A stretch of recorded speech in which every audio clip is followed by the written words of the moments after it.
Really? I want some nasty. Are we having fun yet? We're gonna get in the video in 1 second, okay? We're gonna talk about him, but like, why is he so low? Why is Jaylin Williams so low in these projections? And it's not just this list. I'm seeing him everywhere be this low. He could legitimately be the biggest sleeper of this upcoming draft because I don't get it at all. He should not be 58. This guy's ridiculous. All right, so we're going to talk about him. And this is what we always do, okay? We're going to talk about the stats. We're going to talk about his game overall. And I'm going to give you guys a little story about him because I found out a little bit about him. And I think it's pretty interesting nonetheless. Now, maybe this might be part of the reason why he's not higher in the draft. But let's go ahead and look at his stats. 10.9 points per game, 9.8 rebounds. Look, that's a double-double. Come on. 2.6 assists, 46% field goal percentage. Now, overall, there's nothing here that's really going to catch your eye and you're just going to say, oh my God, he's amazing. Statistically, he's amazing. Not necessarily. One thing I will say is that he's pretty consistent. Everything that he does is pretty doggone consistent. And that's all you can really ask for with his type of big. Now, I'm not going to dwell on the stats because the stats, there's nothing here that just stands out like some of the other prospects that we've talked about. But I will say this, okay? I'm gonna be completely honest. I will say this. He is one of the most well-rounded big men that we've covered thus far. Like, in a long shot. He is so well-rounded. I was talking to Swish Hill about this, and he said this, and I completely agreed, that he is like a bigger and stronger Boris Diaw. Like his ability to move without the ball in his hands, his ability to make mid-range shots, his ability to find the open teammates. He's very methodical. He's not necessarily just going straight to score. He really thinks twice before he does score. He looks for his teammates. He's always looking around, and I love that about him. He has a post-move game. He has good screen pick and rolls. He could be a pick and pop player, especially if we're talking about the Spurs. If the Spurs were to get him, he would be a wonderful pick and pop player. But overall, I just really like him. He feels like a point guard in a center's body. It's very strange, and I don't understand why he's so low. And I was trying to find any weaknesses. I really was. I was trying to see what did I find as a weakness, what did other people find as a weakness, and I just don't agree with a lot of the things that I've seen as far as weaknesses. And what I've been seeing, there's not many. There's not many weaknesses. He's a guy right now, how he plays the game of basketball, he comes across like a veteran in college. He comes across like an NBA veteran in college. Just the ways that he reads the floor. I mean, look at that pass. That's utterly ridiculous. This is a point guard pass. And in the NBA, his teammate would have finished that. Look at this. That is so sick. And this one, I really like this one. Hold on. I'm just gonna be quiet for a second. This needs some silence. Oh my goodness. Once again, NBA would have finished that. But overall, look, there's a lot to his game, okay? He has a really nice release. He has pretty decent ball handling. He has decent back to the basket skill. He has good offensive IQ. Now, the one thing that stands out about him, and this is what most people kind of talk about when they talk about Jaylin Williams, and it's his ability to take charges. Funny enough, is his ability to take charges. So this is the story that I wanted to talk to you guys about. So in the course of this season, I believe that he had 48. Oh, there it is. 48 charges throughout the season, which is absolutely ridiculous. It's a program record. And as we scroll down here, this is what Burnett had to say about him. Jaylin has high IQ in the game of basketball. His dad did a really good job of teaching Jaylin the game of basketball at a young age. What you're seeing right now is credit to Jaylin's dad. And that's what I wanted to talk about. So this made it make sense, okay? This is why his IQ is so freaking high. It's ridiculous. I'm telling you guys, he plays like a point guard sometimes. Anyways, here we go. That's how Michael knew his son was ready to start learning the game. By first grade, Michael was teaching Jaylin how to take charges. Everybody thought he was crazy. Back in the day, all the kids would just run straight through and try and take layups. I told Jaylin, just look at him. He's going to go either left or right, and you just be there waiting for him. And that just stuck with them. So if we go ahead and move down just a little bit, I want to talk about this as well. You don't know what to do when you see Jaylin Williams in there, Burnett said.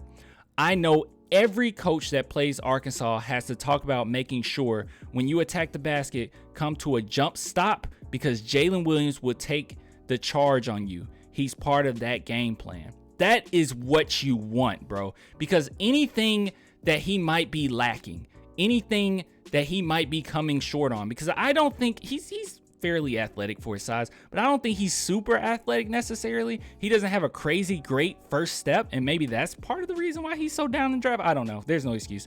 But I think that part of that, you got to keep in mind that when you have certain things that you just don't have in your arsenal, and so, let's just be honest, first steps typically are really hard to get later on, okay?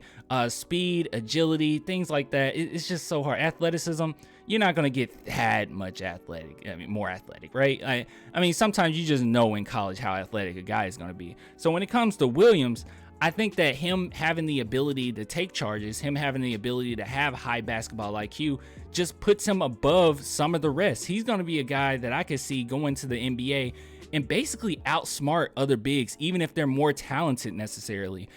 I just really like him. And if the Spurs, especially my San Antonio Spurs, were to grab him, I'll tell you right now, Popovich or the Spurs culture in general, people would absolutely love this dude. He is so fun to watch, and he's incredible. I just don't get how he's so low. I try to find out, and there's not a lot on him, not a lot of people talking about him. All right, so let's go ahead and move into the pros and cons, in which I did not look at this. I always say this. I just bring it up, and then I go ahead and react to it and what they have to say. Oh, they got it here too. Projected second.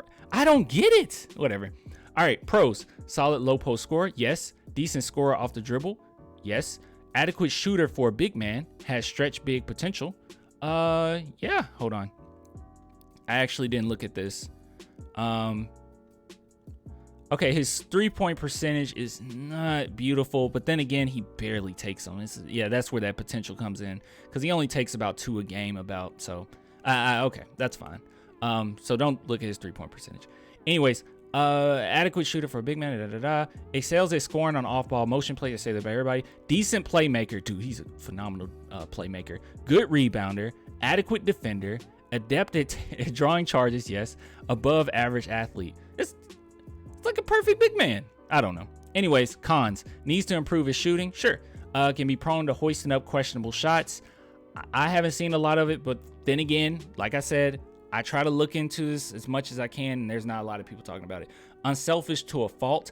Okay, this is probably a good con. Okay, these are cons that I like. When you're unselfish to a fault, I like that. I think that's something that's kind of you can easily change. It's not that he's scared. It's not that he shies away from the moment. It's just more so that his IQ is so high that he tries to get his team involved, and he just don't know his untapped potential just yet.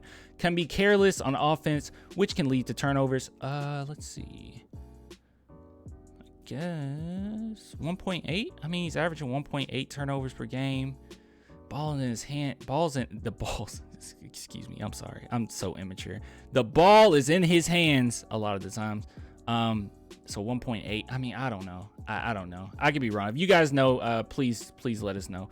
Not an elite shot blocker. Sure. Can tend to be unfocused defensively. I didn't see a lot of that. Not an elite athlete. Well, yeah, he's average, above average. So Jaylin Williams is an athletic big man. Okay, not an elite athlete, but he's an athlete. All right, he's an athletic big man that has been playing well for Arkansas this season. He can score the basketball in a variety of ways, and he also is a good passing big man. He's also an active rebounder and defender, but he will need to improve his jump shot and be more focused defensively on a consistent basis. Currently, he projects to be second-round prospect for the 2022 draft. They did not bring up his playmaking, and when I say his playmaking is sweet, it is sweet. I don't know. I really like him, bro. Like I'm really high on him.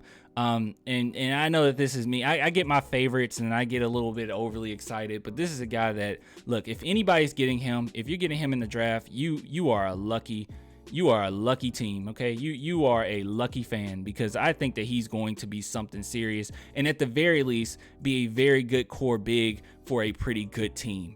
I could see him being on a team in which it's a championship caliber team and he's in there, just doing his thing, playing his role.